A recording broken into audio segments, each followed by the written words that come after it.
सारण जिला के परसा प्रखंड के माढ़र पंचायत सरकार भवन पर जनसंवाद कार्यक्रम का आयोजन किया गया, जिसका उद्घाटन जिला पदाधिकारी अमन समीर ने दीप प्रज्वलित कर किया। कार्यक्रम के दौरान छात्राओं द्वारा स्वागत गीत प्रस्तुत किया गया। कार्यक्रम को संबोधित करते हुए डीएम ने सरकार के द्वारा चलाई जा रही जन कल्याणकारी योजनाओं से लाभ उठाने का अपील किया। डीएम ने जीविका, युवाओं की रोजगार, उद्यमी योजना, परिवहन विभाग, श्रम विभाग, स्वास्थ्य विभाग, मतदाता सूची में नाम जोड़वाने, शिक्षा, स्टूडेंट क्रेडिट कार्ड, कुशल युवा कार्यक्रम, आंगनबाड़ी विभाग में मिलने वाली सुविधाओं के संबंध में चर्चा किया। वही कार्यक्रम के उपरांत डीएम ने पेड़ लगाकर पर्यावरण का संदेश दिया। कार्यक्रम में डीएम ने जनता से पंचायत तथा निजी समस्या का जानकारी लिया, जिसमें दर्जनों लोगों ने अपनी समस्या गिनाई। कार्यक्रम में मुखिया प्रतिनिधि आसिफ असलम, अमित शाह समेत जिला के कई विभाग के पदाधिकारी, प्रखंड के सीओ अखिलेश चौधरी, थाना अध्यक्ष आशुतोष कुमार सिंह समेत अन्य कर्मी उपस्थित थे। छपरा से मोहम्मद यूसुफ की रिपोर्ट। अमरूद का, लीची का 216 रुपया, जिसमें आपको 75% अनुदान पे ये छिड़काव होगा। आपका इसका भी आवेदन आप लोग डीबीटी सेल की वेबसाइट का जो है वहां से आप लोग करेंगे। उसके बाद सहायक निदेशक पौधा संरक्षण के पास उसका आवेदन आपका अग्रसारित हो जाएगा। वहां से संबंध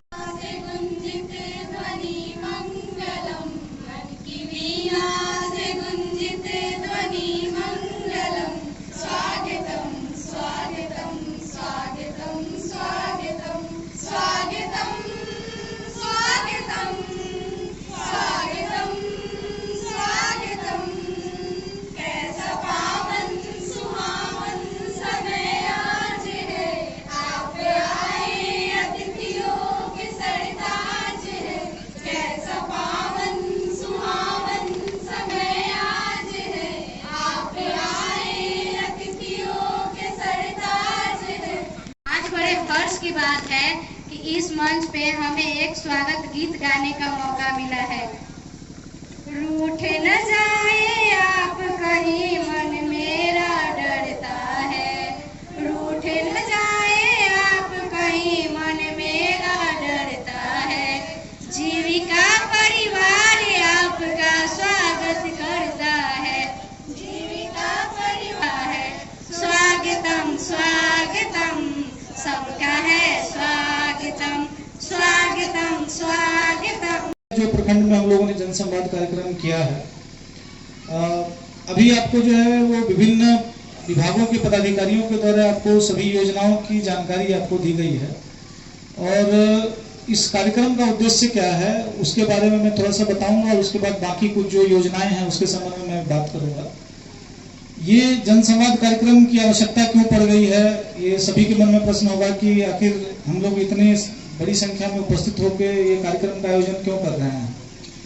ये कार्यक्रम के आयोजन का जो मुख्य उद्देश्य है वो माननीय मुख्यमंत्री महोदय की सोच थी कि जनता के बीच में जाके उनसे जो है वो योजनाओं के संबंध में एक बात की जाए, उनसे पूछा जाए। और इसलिए नाम रखा गया है संवाद। संवाद का मतलब है कि एक हम लोग अपनी तरफ से आपको बता रहे हैं और फिर कार्यक्रम के अंत में हम लोग आपसे सुनेंगे कार्यक्रम के जो बारे में, योजनाओं के बारे में, और आपका जो है मंतव्य हम लोग लेंगे। जब जनता जो है वो वोट दे के सरकार चुनती है, सरकार के द्वारा फिर योजनाएं बनाई जाती हैं, तो फिर आपका हक बनता है कि योजनाएं संचालित किस तरह से हो रही हैं, योजनाएं सही रूप से वो पहुंच रही हैं कि नहीं पहुंच रही हैं, या आपकी और कोई इच्छा है, आकांक्षा है जिसको आप सरकार के समक्ष रखना चाहते हैं, वो आपका हक है। उसी हक को आप प्रकट कर सकें, उसी के लिए जनसंवाद कार्यक्रम का आयोजन जो है हम लोग ये कर रहे हैं। अब सरकार की जो योजनाएं हैं उसके क्रियान्वयन के लिए सरकार के विभाग हैं, पंचायत स्तर से लेके जो है वो जिला स्तर के पदाधिकारी हैं और साथ साथ जो है विभाग स्तर में भी पदाधिकारी हैं जो सरकार की योजनाओं का क्रियान्वयन करते हैं। और विभिन्न जो है वो फोरम है जिस पे जाके आप अपनी शिकायत दर्ज करते हैं, चाहे वो माननीय मुख्यमंत्री महोदय का जनता दरबार हो या लोक शिकायत में आप अपने शिकायतों को दर्ज करा सकते हैं, या फिर संबंधित प्रखंड विकास पदाधिकारी, अनुमंडल पदाधिकारी या फिर जिला पदाधिकारी के जनता दरबार में जाके आप जो है वो शिकायत दर्ज करा सकते हैं। तो जब शिकायत दर्ज करा सकते हैं तो फिर हम लोग आज यहाँ पर एकत्रित होने की जरूरत हम लोगों को क्यों महसूस हुई। यह जो है हम सभी जो यहाँ पे लोग हैं उन सभी को समझना पड़ेगा। यहाँ पे बुजुर्ग लोग भी हैं, युवा भी हैं, माताएं भी हैं, बहनें भी हैं, उन सभी को समझना पड़ेगा कि आज हम लोग एकत्रित क्यों हुए हैं। तो जितने भी इंटरेक्शन हुए हैं, चाहे वो माननीय मुख्यमंत्री महोदय के स्तर पे हो या जिला पदाधिकारी के स्तर पे हो, अनुमंडल पदाधिकारी के स्तर पे हो या प्रखंड विकास पदाधिकारी के स्तर पे हो, सभी में जो है वो यह देखा गया है कि लोगों में योजनाओं की जानकारी का अभाव रहता है, जिसके कारण वो अपने हक को जो है वो प्रशासन के समक्ष या सरकार के समक्ष वो सुचारू रूप से वो रख नहीं पाते हैं। तो यह अगर दिक्कत है तो इसको दूर करने का एक ही उपाय है कि हमको योजनाओं की जानकारी हो कि आपके क्या हक हैं, उसके बारे में आपको बताया जाए। इसी क्रम में हम लोगों ने जो आपके समक्ष अगर घर पे जाके अगर पढ़ेंगे तो आपका जो है ज्ञानवर्धन भी होगा और आप नागरिक के रूप में आप सशक्त होंगे, आप सक्षम होंगे और सरकार के समक्ष आप प्रश्न कर सकते हैं, अपने हक के लिए आप जो है लड़ सकते हैं। ये जानकारी से ही सब चीज संभव है। आप देखते होंगे बहुत समय क्या होता है कि इसी गांव से कुछ लोग होंगे जिनके माध्यम से आप काम कराने के लिए आप जाते हैं, चाहे वो जनप्रतिनिधि हो या गांव में कोई एक सज्जन पुरुष होंगे जिनको जानकारी है। आखिर उस व्यक्ति की आवश्यकता आपको क्यों होती है? आप भी देखते होंगे कि चूंकि वो व्यक्ति होता है उसको जानकारी है कि चलो जाति प्रमाण पत्र बनता है तो कैसे बनता है, कहाँ अप्लाई करना है, या फिर जो है वो पेंशन का जो है वो सरकार की राशि मिलेगी तो हमको कहाँ अप्लाई करना है, उसको सब पता है। ठीक है कि CSC में जाइएगा तो वहाँ हो जाएगा, किस पदाधिकारी के पास जाना है वो पता हो रहा है। तो उस व्यक्ति को जानकारी है इसलिए आप उसको पूछ रहे हैं। अगर उस व्यक्ति को जानकारी नहीं होती तो आप भी नहीं पूछते, या आपको स्वयं अगर जानकारी हो जाए तो आप उस व्यक्ति के पास नहीं जाएंगे। तो कहने का तात्पर्य है कि जब आपको जानकारी हो जाएगी तो आप जो है वो स्वयं में सक्षम हो जाएंगे। और इसी के लिए जनसंवाद है कि विभिन्न विभागों के जो पदाधिकारियों के द्वारा आपको बताया गया है, कुछ लोगों के द्वारा ये समझा गया होगा, कुछ लोग है शायद अभी नहीं समझ पाए होंगे, तो उसी के लिए बुकलेट दिया गया है। और आप लोग कृपया घर जाके बुकलेट देखें, योजनाओं के बारे में आप लोग जानकारी लें। और साथ ही साथ जो है आजकल नेट का जमाना है, सभी लोग जो है वो फोन यूज कर रहे हैं। यहाँ पे हम देख पा रहे हैं कि जितने भी माताएं हैं, बहनें हैं, वो लोग भी मोबाइल यूज कर रही हैं और सबको जो है वो इंटरनेट पे जो है उपयोग करना आता है। तो आपको कुछ नहीं करना है, सरकार की योजनाओं के संबंध में आप सर्च करेंगे तो आपको जानकारी प्राप्त होगी। तो आप लोगों से अनुरोध है कि जो आपको मोबाइल पे गाना सुनने या अन्य जो काम के लिए आप उपयोग करते हैं तो कृपया करके अपनी जानकारी को बढ़ाने के लिए भी, सरकार से जुड़ने के लिए भी है उसको इस्तेमाल करें। तो ये पहला उद्देश्य है कि योजनाओं की जानकारी करना। और अभी आप अवगत हैं कि अभी आपके जो है वो सोनपुर अनुमंडल में सोनपुर मेला लगा हुआ है। और आप सोनपुर मेला में आप देखेंगे तो सरकार, मेला तो एक अलग चीज है कि मनोरंजन हो रहा है, आप चलिए घूमिएगा तो आपको घूमने का मौका मिल रहा है, लेकिन हर जो इस तरह का स्थल जहां पर लोग आते हैं, सरकार का यह प्रयास हमेशा होता है कि वहां पर सरकार की योजनाओं की जानकारी दी जाए।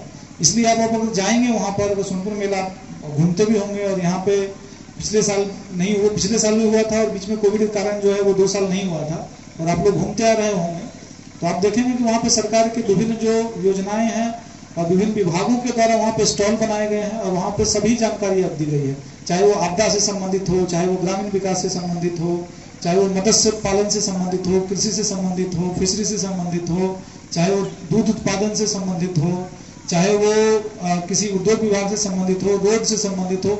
आप वहाँ पे जाएंगे तो सभी विभागों का आपको स्टॉल मिलेगा और वहाँ पर सभी विभागों के बारे में जो है वहाँ पे जानकारी के लिए वहाँ पे पदाधिकारी हैं और वहाँ पे घूमेंगे तो भी आपको जो है वो जानकारी मिलेगी। तो आप जो है यहाँ पे सोनपुर मेला में भी जाके अपनी जानकारी को बढ़ा सकते हैं सभी विभागों के लिए। कार्यक्रम का कि सरकार के द्वारा योजनाएं बनाई जाती है, अब योजना बन गई तो हमेशा जो है बहुत शिकायत आती है कि योजनाओं का जो है क्रियान्वयन ग्रामीण स्तर पे या फिर जमीनी स्तर पे बहुत अच्छे से नहीं हो रहा है। तो इसमें कुछ योजनाओं का जो है क्रियान्वयन अच्छा होगा, कुछ योजनाओं का क्रियान्वयन जो है अच्छा नहीं होगा। तो दूसरा उद्देश्य इस जनसंवाद का है कि आपका प्रतिक्रिया इस पे आना चाहिए। आपकी अगर कोई शिकायत हो तो आप जो है वो दर्ज कर सकते हैं। अभी मेरे संबोधन के बाद जो है वो संबंधित जो भी व्यक्ति होंगे अपना हाथ अगर खड़ा करेंगे तो आपके पास माइक जाएगा। आप योजनाओं के संबंध में कोई दिक्कत है तो उसके संबंध में बता सकते हैं। किसी व्यक्ति को अगर पर्सनल समस्या है, किसी का राशन कार्ड का दिक्कत है, किसी को जो है आवास योजना का कोई इशू है, उस तरह का पर्सनल दिक्कत है तो आप कृपया करके जो है वो लिखित रूप में दे दें। यहाँ पे हम लोग जनसंवाद कार्यक्रम आयोजित किए हैं तो हम लोग मोटा मोटी वैसी समस्या है जिससे सामाजिक सरोकार है और बड़े संख्या के लोगों को फायदा होगा, उस पर हम लोग चर्चा करने आए हैं और उस पर हम लोग जो है आपका मंतव्य सुनेंगे।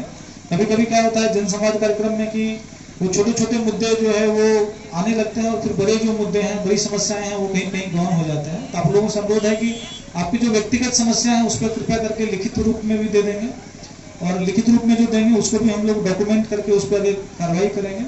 और साथ साथ जो वैसी समस्याएं, वैसे सुझाव जिससे क्या है कि ज़्यादा से ज़्यादा लोगों को अगर फायदा हो, उसके बारे में आप कृपया करके माइक पे आप बता सकते हैं, उसको भी हम लोग नोट करेंगे। और माननीय मुख्यमंत्री महोदय का निर्देश यह है कि जो भी सुझाव आप लोगों के द्वारा दिए जाएं, उस सभी सुझावों को हम लोग जो है डॉक्यूमेंट कर रहे हैं, लिख रहे हैं, लिख के जो है इस पर हम लोग फॉलो करेंगे कि उसका क्या हुआ। तो जो भी शिकायतें हैं उसको हम लोग 2 भाग में बांटते हैं। एक पहला शिकायत जो जिला स्तर से हम लोग समाधान कर सकते हैं, उसका हम लोग अनुमंडल पदाधिकारी की अध्यक्षता में उसकी बैठक करके प्रत्येक 15 दिन पे उसकी हम लोग समीक्षा करते हैं कि आखिर इस जनसंवाद कार्यक्रम में गए थे, वहाँ पे अमुक व्यक्ति के द्वारा ये समस्याएं उठाया गया था, उसका क्या हुआ, उसकी समीक्षा हम लोग करते हैं। और प्रत्येक 1 महीना पे जो समीक्षा जो है वो मेरे स्तर पे होती है। और फिर मुख्य सचिव महोदय के स्तर पे भी समीक्षा होती है कि जिले में जनसंवाद कार्यक्रम हुआ तो उसमें क्या क्या समस्याएं आई, क्या क्या नई बातें आई और सरकार के स्तर से क्या करना है। तो वो चीज जो है मुख्य सचिव महोदय के स्तर से फिर माननीय मुख्यमंत्री महोदय तक ये पहुंचता है बात, और फिर माननीय मुख्यमंत्री महोदय अपने अधिकारी के साथ बैठक करके फिर जो है वो समस्याओं का समाधान करने के लिए नई योजना हो या वर्तमान योजना में कोई संशोधन है तो उस पर फिर वो काम किया जाएगा। तो ये है दूसरा जो महत्वपूर्ण बिंदु है जो आपको बताया गया कि योजनाओं पर आपकी प्रतिक्रिया, सुझाव आप जरूर दें। तीसरा उद्देश्य इस बहुत सारी योजनाएं जो है वो संचालित हो रही हैं, लेकिन आपको लगता है कि योजना जो संचालित हो रही है वो उतना ज्यादा नहीं है और उसमें और कुछ होना चाहिए, आपको लगता है कि उसमें और कुछ ज्यादा होना चाहिए, उसके संबंध में भी आप जो है वो मंतव्य आप दे सकते हैं। हम बस उदाहरण के माध्यम से कुछ आपको समझाना चाहेंगे। जैसे मान लीजिए कि आपके यहाँ कोई नहर का है और नहर बना हुआ है लेकिन मान लीजिए पानी नहीं जा रहा है खेत में, इस तरह की समस्या है। कोई मान लीजिए पुल पुलिया आपको आवश्यकता है, या मान लीजिए कि किसी योजना में और लगता है कि और ज्यादा लोगों को उसमें जो है वो सम्मिलित करना चाहिए। तो जो भी आपको सुझाव हो कि भविष्य में वर्तमान में जो योजना है उसको और बृहद रूप से करना है, उसमें अगर कोई सुझाव आपका हो तो आप दे सकते हैं। उदाहरण के लिए देंगे हम कि जैसे बिहार स्टूडेंट क्रेडिट कार्ड योजना है, जिसमें विद्यार्थी लोगों अगर इंजीनियरिंग कॉलेज में पढ़ते हैं तो या मेडिकल कॉलेज में पढ़ते हैं या कोई अपना उच्च शिक्षा ग्रहण करते हैं तो सरकार के स्तर से उसमें 4 लाख रुपया लोन दिया जाता है। अब मान के आपको लगता है कि किसी जगह आपको जो है ज्यादा लोन की आवश्यकता है या 4 लाख सफिशिएंट नहीं है, तो आप उसमें भी सुझाव दे सकते हैं। ये उदाहरण के लिए बता रहा हूँ कि वर्तमान में योजना संचालित है और आप चाह रहे हैं कि उसमें और कुछ उसको बड़ा करना है, बृहद करना है, ज्यादा लोगों को उसमें हम लोग सम्मिलित करना है या कोई राशि बढ़ानी है, उन सब सुझाव आप जो है वो दे सकते हैं। तो ये जो जनसंवाद कार्यक्रम का जो मुख्य उद्देश्य यही 3 है, जिसके संबंध में हम लोग 18 जो प्रखंड है उसमें हम लोग बैठक किए हैं। आज 19वां प्रखंड में आपके समक्ष हम लोग हैं, और जो इससे पहले जो हम लोगों ने बैठक किया है वो सभी प्रखंडों में जो भी मुद्दे आए हैं उसको हम लोगों ने सरकार तक भी भेजे हैं, और फिर हम लोग के स्तर से जो कार्रवाई करनी है वो भी हम लोग कर रहे हैं। तो यह ऐसा कार्यक्रम नहीं है कि सिर्फ जो है यहाँ पे पदाधिकारी आपको बता दिए हैं और फिर जो है हम भाषण हो गया और फिर हम लोग बैठ जाएंगे, ये ऐसा कार्यक्रम नहीं है। ये कार्यक्रम इस तरह का है कि हम लोगों ने आपसे फीडबैक लिया, उस पर काम करेंगे, काम करके जो है फिर जो है 3-4 महीने 4-5 महीने बाद फिर आपके बीच वहाँ पे आएंगे, जो नई समस्या है उसके बारे में बताया जाएगा, या मान लीजिए आपकी जो सुझाव है या कोई समस्या है उसका क्यों नहीं हो पाया उसको भी जवाब आपको मिलेगा। तो ये एक अच्छा एक पार्टिसिपेटिव और भागीदारी वाली जो एक भावना होती है उसको हम लोग विकसित करने का प्रयास कर रहे हैं। कि जब आप वोट करते हैं और सरकार चुनते हैं तो सरकार जो है वो आपको जन्म से लेकर मृत्यु तक को आपको जो है वो टच करता है। आप ये देखेंगे कोई महिला जब गर्भवती होती है तो गर्भवती होने के साथ ही वहाँ पर जो है वो सरकार के द्वारा, स्वास्थ्य विभाग के द्वारा हेल्थ चेकअप उनका होता है, एएनसी होता है, आशा आपको रीच करती हैं, ठीक है, आपका जो है वो वैक्सीनेशन होता है, फिर आपके बच्चे होते हैं, बच्चों को जो है वो टीकाकरण से लेके जितने भी उनके इलाज के प्रबंध होते हैं वो आपको किए जाते हैं। फिर बच्चा थोड़ा सा बड़ा होता है तो उसके लिए आंगनबाड़ी केंद्र में जो अर्ली एजुकेशन है, अर्ली शिक्षा है, उसके बारे में किया जाता है। फिर बच्चा थोड़ा सा और बड़ा होता है तो आप स्कूल की व्यवस्था है, स्कूल में आपको पोशाक की व्यवस्था है, आपका जो वहाँ पे मिड डे मील की व्यवस्था है, फिर वो बच्चा जब बड़ा होता है, मान लीजिए मैट्रिक अच्छा कर गया, तो उसमें भी आपको प्रावधान किया गया है कि कोई फर्स्ट डिवीजन से कर रहा है तो उसमें उसको पैसा मिलता है। फिर जो बच्चा जो है वो आगे अगर अच्छा करना चाह रहा है, कोई व्यावसायिक शिक्षा करना चाह रहा है, उसके लिए सरकार का जो है प्रावधान है कि आपको लोन मिलता है, जो बिहार स्टेट क्रेडिट कार्ड का है। कोई जो है अपना जॉब खोजना चाह रहा है और आपको लगता है कि मेरी इंग्लिश कमजोर है, हिंदी कमजोर है, कंप्यूटर की शिक्षा चाहिए, तो उसके लिए जो है कुशल युवा प्रोग्राम है, उससे माध्यम से आप जो है अपना जो स्किल है उसको बढ़ा सकते हैं। उसके बाद जो आप देखिए, मान लीजिए आप किसान हैं तो किसान के संबंध में भी कृषि पदाधिकारी आपको योजना बता रहे थे।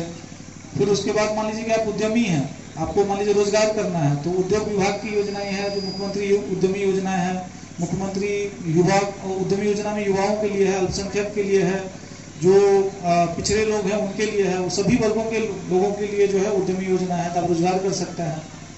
आप मान लीजिए अभी जो है श्रम के पदाधिकारी द्वारा बताया गया कि आप श्रमिक हैं, और श्रमिक है तो उसमें हर एक चीज की व्यवस्था है। अभी आपने सुना होगा इनको कि उसमें पुत्री विवाह से लेके आपको औजार क्रय से लेके आपका जो है पेंशन से लेके वो सभी चीजों को उसमें रखा गया है। अभी जो है वो पिछले जनसंवाद कार्यक्रम में कुछ जो हम श्रमिक से बात कर रहे थे, उसमें एक व्यक्ति ने बताया कि उनको जो है वो प्रथम पुत्री के विवाह के लिए उनको 50,000 का लाभ मिला, लेकिन उनसे जब पूछा गया कि श्रम विभाग की और कौन सी योजनाएं हैं जिसका आपको लाभ मिल सकता है, तो उनको पता नहीं था। आप देखेंगे कि श्रम विभाग में ही इतनी सारी योजनाएं हैं, और मैक्सिमम जो बिहार की जो जनता है वो किसान है, वो श्रमिक है, तो आपकी जो योजनाएं हैं आप उसको जानकारी रहेगा तो आप जो है उसका उपयोग कर सकते हैं। अपने जगह पे रहिए, यहाँ आगे मत आइए। पेंशन बढ़ाना चाहिए। कितना क्या बोले, कौन सा पेंशन मिलता है आपको? वृद्धा पेंशन वृद्धा पेंशन कितना मिलता है आपको? 400, कितना होना चाहिए? 500। ठीक है, चलिए हम लोग सुझाव नोट कर रहे हैं। सभी जिला अधिकारी महोदय को नमन करता हूँ और हार्दिक अभिनंदन करता हूँ। मैं हनुमान जी केवल राम का सेवक थे, अब मैं 5 पंचायत का जनता का सेवक हूँ। फर्स्ट बात मेरा यह है कि किसी भी जिले को देखे भाई जनता आप चुक जाइएगा तो फिर चुक जाइए, 4 किलो से बेसी अनाज नहीं देता है कोई भी जिला। 4 किलो से बेसी और वो बोलता है कि मेरा बोला जो है 45 किलो आता है और 47 किलो बोला आता है, हम मेंटेन कैसे करेंगे? और दूसरी बात कि मेरा मकान दहाड़ में गिर चुका है, आज तक कोई नहीं इसका निरीक्षण वाला कोई देखा न दिया, चल कर देखा जाए। सही है, एकदम सही है। क्या चीज में आपका मकान गिर गया? दहाड़ में गिर गया है सर, दहाड़ में गिर गया है। ठीक है, तो नाम वगैरह करके ले लीजिए, वीडियो साथ क्या नाम लिख लीजिए। बब्बन ठाकुर, मारो पंचायत 8 नंबर वार्ड। ठीक है, बब्बन ठाकुर, मारो पंचायत, ये हमारे मुखिया जी हैं। मेरे भैया को मेरा नाम है कांति देवी, गणेश जी का स्वयं सहायता समूह के अध्यक्ष हूँ, एवं आकाश जी का मैया का राम शंकर के अध्यक्ष हूँ, एवं हमारा पंचायत परसा प्रखंड के रहने वाली हूँ।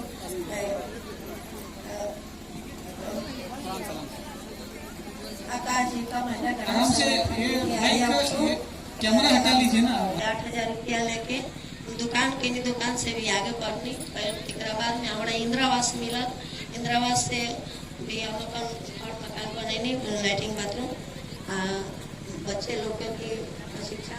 हमारा जेल हो गए, जेल के बाद में हमारा बच्चा पढ़ने पहला समस्या के बात कही।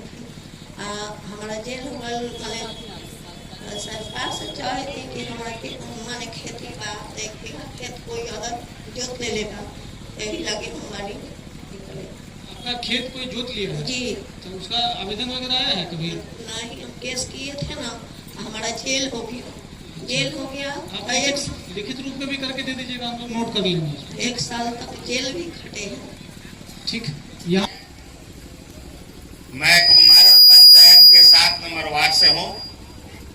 मेरी पत्नी वार्ड सदस्य है। आज 4 महीना से हमारे यहाँ नल जल का पानी बंद है। मैं 7 नंबर के वार्ड के सभी सदस्यों से दस्तखत करा करके आवेदन प्रखंड में दिया, सचिव को दिया, लेकिन आज तक कोई कार्रवाई नहीं हुई। हम ये भी निवेदन किए थे, नल जल जो पहले चल रहा था आपका, पहले चल रहा था, अब तो जड़ गया है मोटरे वगैरह। अच्छा ठीक है, वार्ड नंबर कितना बताए? 7। पंचायत कौन सा वो? मार। और जो ये वार्ड सदस्य है, इस पंचायत में बहुतों का जो मानदेय होता है वो अभी तक नहीं आया। इसके लिए कई बार आवेदन दिया गया, लेकिन आज तक वह कोई कार्रवाई नहीं हुई। ठीक है, मानदेय वाला समस्या। दूसरा समस्या हम कहना चाहते हैं, ये पंचायत सरकार भवन है, इसमें करोड़ों रुपया लगा हुआ है, लेकिन कर्मचारी जो है नहीं आते हैं। आरटीपीएस भी यहाँ नहीं है, या सभी के लिए अलग अलग रूम बना हुआ है, लेकिन उसके अनुरूप पदाधिकारी लोग नहीं आते हैं। इसलिए यहाँ अगल बगल के जनता है वो परेशान हो रहे हैं। मैं इतना ही करूँ। ये अभी तत्काल जो मास्टर साहब जल के बारे में सूचित किया, उस बात पर मैं भी सहमत हूँ कि 4 महीने से नल जल का पानी। कौन सा वार्ड है? 7 नंबर वार्ड है। नहीं हो गया ना, तो एक लोगों ने कंप्लेन कर दिया, उसको दोबारा रिपीट नहीं करना है जी। इसके लिए अथक प्रयास इन लोगों ने किया, लेकिन अभी तक नाला का कोई और पैखाना लेने के लिए उसका कोई सुधि लेने के लिए आज तक कोई अफसर वहाँ नहीं पहुँचे। मैं सर आपसे निवेदन करता हूँ कि यह सच्चाई है कि दलित बस्ती में जिस तरह से लोग त्रस्त है, पानी बिना, रोड बिना, नाला बिना, उसकी आप मुआयना करके उस बस्ती के कायाकल्प को दूर करने की कृपा प्रदान की। ठीक। हेलो आसिफ जी, 1 मिनट हम बोलना चाहें। हेलो जी, मैं मुख्य प्रतिनिधि परसौना। सबसे पहले मैं जिला हम 2 साल से। कौन सा पंचायत हुआ जी? ग्राम पंचायत राज परसौना। और मैं उस ग्राम पंचायत राज परसौना के मुख्य प्रतिनिधि, मेरा नाम अमित शाह हुआ। जब से मैं चुनाव जीता हूँ, मुख्य समस्या मेरे यहाँ जल जमाव का ही है सर। मैं तो यहाँ तक कहता हूँ कि मेरे पंचायत का सारा फंड साफ करके सिर्फ जल जमाव नाला का समस्या का निर्वाह हो जाए, जिससे हमारे पंचायत का मुख्य समस्या समाधान हो जाएगा सर। और मैं इस मन से कहता हूँ कि इस बार अगर मेरे पंचायत में नाला का निर्माण नहीं हुआ तो अगले बार मैं चुनाव नहीं लड़ूंगा। अब सर हमारी जहां तक जरूरत है और नाले के लिए एक बूंद लगाना होगा, इस समस्या के लिए हम लग जाएंगे। माननीय विधायक साहब, सांसद साहब, सभी को मैंने यह समस्या बताया, लेकिन अभी तक कोई कार्रवाई नहीं हो पाई सर। डीडीसी साहब, यहाँ तक के बीडीओ साहब और पीओ साहब को भी हमने कितनी बार लेटर पैड पर लिख करके इस चीज की सूचना दी, लेकिन किसी भी प्रकार का कोई इसका निर्वाह नहीं हो पाया। आप जो है वो एक बार अलग से भी 15 दिन के अंदर हम इसका समीक्षा। अभी हमें आवेदन लिखे हैं सर। हम बोल रहे हैं 15 दिन के अंदर एक बार जो है अभी हम लोग काम करेंगे इस पे, देते हैं, रिपोर्ट मंगवाते हैं। 15-20 दिन बाद एक बार आप हमसे मिल लीजिएगा। बहुत बहुत धन्यवाद सर। एक पीछे में है, वो हाथ खड़ा करे हुए हैं, बहुत दूर से उनको दे दीजिए। कहाँ से बोल रही हैं? यहाँ सर, यहाँ नाम अख्तरी बेगम है। मेरी बच्ची 12 साल की है। उसका पेंशन बहुत दिन तक मतलब बंद था, और प्रश्न ये है कि उस बच्चा के इलाज करने के लिए हर 1 महीना में कम से कम हमको खर्चा करीब 6,000। बच्चे को क्या हुआ है, क्या दिक्कत है? बच्ची विकलांग है पूरा शरीर से। एक आप आवेदन देके हेल्थ के कौन आया है? अच्छा, डीपीएम है ये, हेल्थ के जिला प्रबंधक हैं। इनसे एक बार जो है अपना नाम और बाकी चीज नंबर ले दीजिएगा, ये कांटेक्ट आपसे कर लेंगे। ठीक है। कौन सा पंचायत? हमारा पंचायत। और नल का निकासी नहीं है, पानी का जो निकासी है गिरने का, वो निकासी नहीं हो पा रही, बहुत दिक्कत है। और जो मेरा खेत है घर के बगल में, पूरा गांव का पानी गिरता है। हम अकेला में एक मजदूर आदमी सबसे, मुखिया से, हर कोई से कह करके मतलब एथी हो गए हैं कि मेरा खेत ज्यादा है नहीं, यही 2.5-3 कट्ठा खेत है, इस पूरा गांव का पानी गिर रहा है। इस पर आप लोग कुछ ऐसी कार्रवाई कीजिए। ठीक है, इसको हम लोग नोट कर ले रहे हैं। ठीक। कहना मेरा ये है सर कि मेरे गांव में बहुत दिन पहले से नाला बना हुआ है, मगर नाला बन तो गया, मगर उस पर कोई माने ये नहीं हुआ कि उसका पानी निकल के बाहर कहाँ जाया जाए। चारों तरफ से पानी आता है, जिसमें जुड़ा हुआ है मुख्य रूप से एक ही नाला में ward number 3, ward number 6, ward number 8, ward number 9 चारों जुड़ के एक ही नाला से पानी निकलता है, और आगे जाके खेत में टूट के बहता है तो वो रुकता है, उसके आगे जाके बहता है तो वो रुकता है, रोड पर जाता है तो रोड पर वहाँ लोग रुकता है। ये कब तक ऐसे चलेगा सर? और उसके नाला जो है ना बहुत गंदा हो है, गंदा के अलावा कहीं वहाँ पे सरकारी भूमि है कहीं? जी सरकारी भूमि के बारे में तो हमको मालूम है। और चलिए ठीक है, हम दिखवाते हैं। बाकी अभी जो है वो वीडियो साहब वगैरह को मदद कीजिएगा। सरकारी भूमि है इस सिलसिले में मैं हमारे पंचायत के मुखिया प्रतिनिधि हूँ सर। इस मामले को मैंने सांसद को, डीएम साहब, आपसे पहले जो डीएम साहब थे उनको भी पत्र लिख के मैं भेजा, विधायक जी को बोला कि ये एक नाला का रास्ता है लेकिन वो नाला आगे तक बनने के लिए पैसा नहीं है, क्योंकि वो नाला लगभग 700-800 मीटर का है। अगर वो बन जाता सर तो हमेशा के लिए हमारा पंचायत का समाधान हो जाता। रास्ता क्या रेती जमीन में है या सरकारी? रोड के बगल से, के किनारे है, रोड के किनारे है। उतना पैसा नहीं है हम लोग के पंचायत में कि बनाया जा सके। ठीक है, चलिए हम लोग देख लेते हैं। ठीक है सर, धन्यवाद। 400 रुपया में क्या होगा? बोलिए, आप कुछ भी कहिए।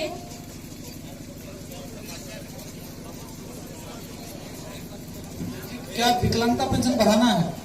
जी ठीक है, तो वो सरकार के स्तर से होगा, हम लोग यहाँ से भेज देंगे, सरकार का निर्णय होगा उसको। ठीक। और श्रमिक लोग होते हुए भी श्रमिक का रजिस्ट्रेशन बहुत धीमी है। मारण पंचायत में मात्र 126 श्रमिक लोग हैं। और उन्होंने कहा, सर आपके माध्यम से भी कहा गया है कि शादी में 50,000 मिला लेकिन बाकी लाभ के बारे में पता नहीं है।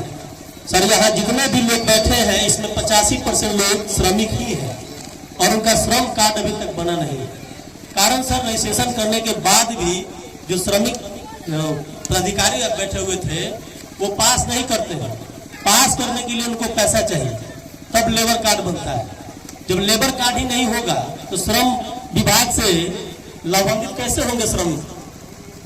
ये इसमें हम लोग एक काम करते हैं कि यहाँ के लिए विशेष कैंप हम लोग करा देते हैं। जी, इसीलिए सर हम बोलना चाहते थे कि कैंप लगा करके जितने श्रमिक हैं मारण पंचायत के ही नहीं, इर्द गिर्द परसा प्रखंड में सर कैंप लगा करके श्रमिक का जो एक्चुअल मजदूर है, क्योंकि हम लोग मजदूर को जानते हैं बारीकी से, लेबर बिल्डिंग में काम करते हैं, उसका मजदूर है, किसी का कार्ड नहीं है, तो हम लोग लाभ कैसे ले?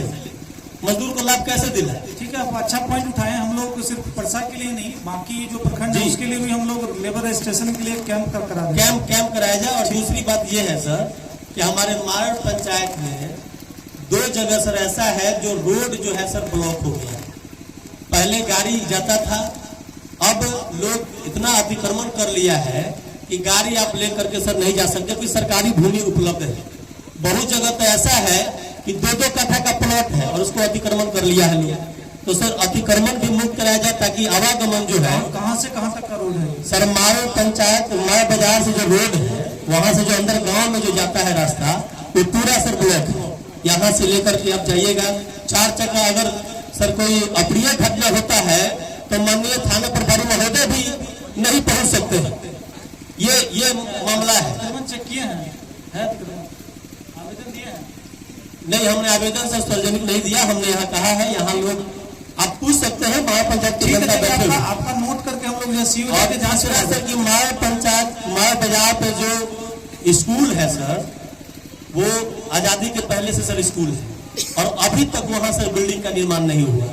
मनरेगा के माध्यम से पूर्व के जो मुखिया थे अनिल शाह जी, उसको मनरेगा के माध्यम से आपके द्वारा आपके जो पूर्व के जो तत्कालीन डीएम थे उनके आग्रह पर चुनाव कराने के लिए बिल्डिंग बनाया गया। उसी में सर स्कूल चलता था, वहां पर वहां चला गया। और अभी सर बैठने के लिए बच्चा वहाँ स्कूल बेंच नहीं है, वहाँ क्लासरूम नहीं है। 5 क्लास चलता है तो 5 क्लास में सर आप एक आंगनबाड़ी के लिए स्वीकृत कर दिया गया है रूम, जो कि हम लोग ने मनरेगा के माध्यम से बनाया। तो सर वो बिल्डिंग का पैसा आया हुआ वापस चला गया, वहाँ सर बिल्डिंग की आवश्यकता है। ठीक है, अभी जो जितने भी स्कूल हैं जहाँ पे बिल्डिंग नहीं है जी, सभी को फेज वाइज मैनर में हम लोग बिल्डिंग का निर्माण कराया जा रहा है। अभी 5 स्कूल का हम लोग सैंक्शन किए हैं, इसका भी हम चेक कर लेते हैं। जी, बहुत बहुत धन्यवाद सर। आपके जो ससुर है उनका नहीं, किसी का नहीं है? कभी आवेदन किए हैं आप राशन कार्ड का? किए थे। क्या हुआ उसमें? उसमें होगा नहीं किया है। मुखिया से बात करने से बोला। मुखिया से बात नहीं करना होता है ना। आपको राशन कार्ड कहाँ अप्लाई होता है? ब्लॉक पे। वीडियो साहब हैं, कहाँ गए? ये एमओ कहाँ है?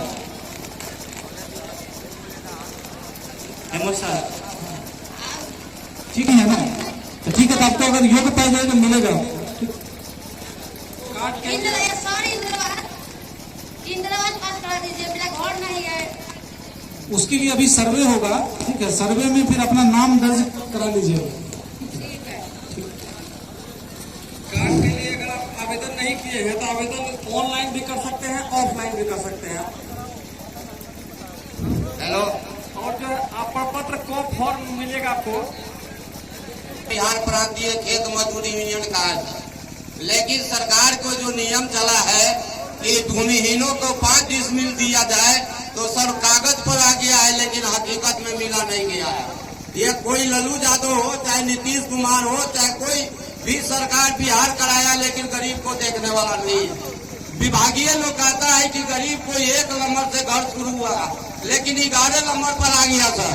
लेकिन आज तक उस गरीब का झोपड़ी रह गया कि आज तक उसके रहने के लिए और खाने के लिए मकान नहीं है।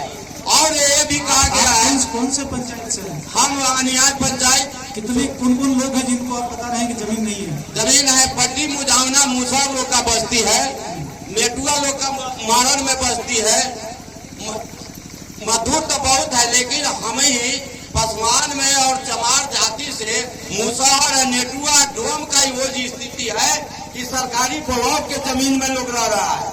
और उसके ये कहते हैं कि कचरा नगर पालिका हो चाहे पंचायती राज हो, नगर साहब नरेंद्र मोदी कहते हैं कि स्वच्छ भारत बताएंगे। लेकिन सर मैं आपसे कहना चाहता हूँ कि उस गरीब के बस्ती में जाके देखिए कि कितना नरक में उड़ा रहे हैं लोग, पानी कचरा में है। और ये भी लिखा गया है कि अनुसूचित महादलित के बीच में आने जाने के लिए मेन रोड से रोड रास्ता दिया जाएगा, लेकिन आज तक उस गरीब का घर आने जाने के लिए नहीं है रास्ता। और उसमें जमींदारी तो खत्म हो गया था, लेकिन रंगदारी अब शोषण दूसरे जाति का लोग कर रहा है, लेकिन हम ये है उसके बाद में लेकिन कबले नहीं तो क्या है। आप बनौता आदमी बनौता चौवर का पानी सर निकासी अन्याय पंचायती होते हुए पौधा में आता है। लेकिन मैं कई बेर दरखास्त दिया गया हूँ वीडियो साहब को कि उस पंचायत को नाला है सरकारी, वहाँ पर पुल लोग जाम कर दिया है और गुंडा के तरफ से पुल अभी निकासी नहीं हुआ है। मैं वीडियो साहब से भी लिया गया था, विधायक जी को लिया गया था, लेकिन उस पुल का ध्यान नहीं दिया जा रहा है। जब बरसात का पानी आता था, अन्याय नंबर वार्ड में 9 नंबर वार्ड में डूबने का काम होता है। ICO साहब आए देखे हैं, विधायक भी देखे हैं, लेकिन हम गरीब का बात सुनने वाला कोई नहीं है।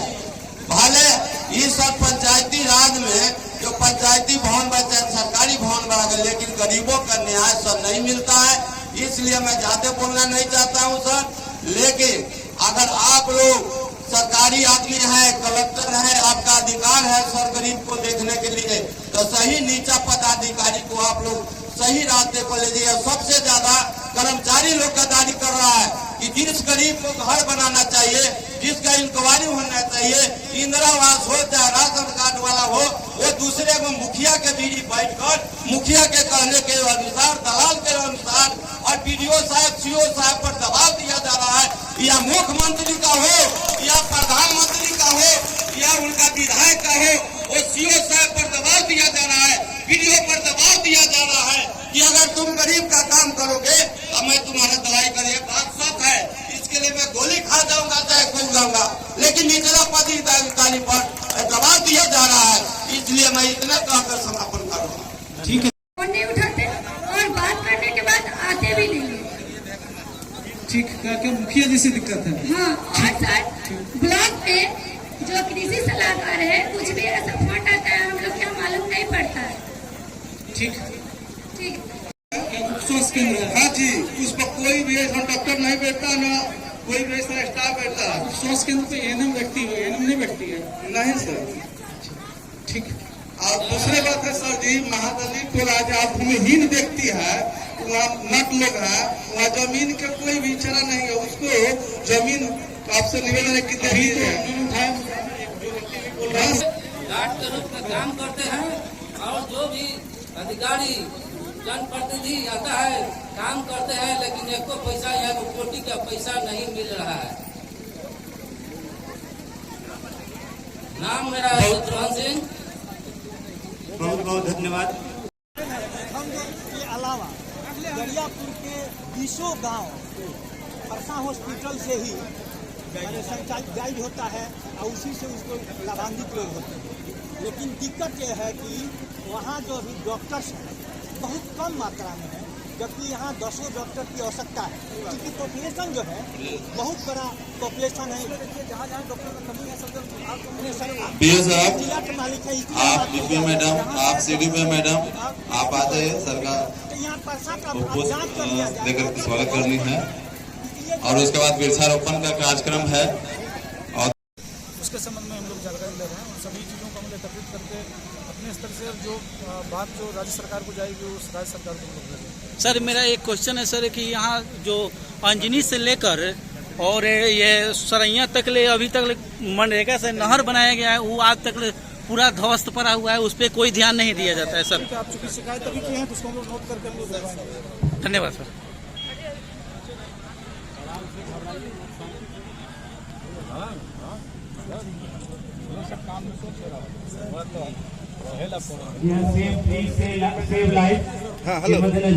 यहाँ पे हमारे माननीय डिस्ट्रिक्ट मजिस्ट्रेट यहाँ पे पर्यावरण के बचाने के लिए प्लांटेशन करते हुए, क्योंकि हम सभी को पता है कि जब प्लांट रहेगा तभी हम लोग आगे बढ़ पाएंगे और जिंदगी सुरक्षित रहेगी। उसी की वजह से यहाँ प्लांटेशन होता हुआ काफी किनारा पर और सुबह पर हम लोगों के लिए एक अच्छा मैसेज आते हुए समाज में